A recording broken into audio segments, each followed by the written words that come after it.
If you want to keep WhatsApp video calls visible while using other apps, you'll first need to enable the required settings.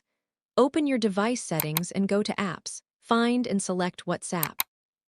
Tap Picture-in-Picture and make sure it is turned on. Next, go back and look for Display over other apps or Appear on top. If this option is available on your device, enable it for WhatsApp. Once you've enabled these settings, open WhatsApp and start a video call. After the call connects, return to your home screen or open another app. The video call should now minimize into a small floating window that stays visible while you use your device.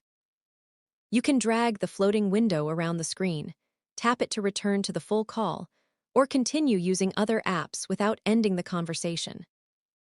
That's how you can use WhatsApp video calls in the background while multitasking.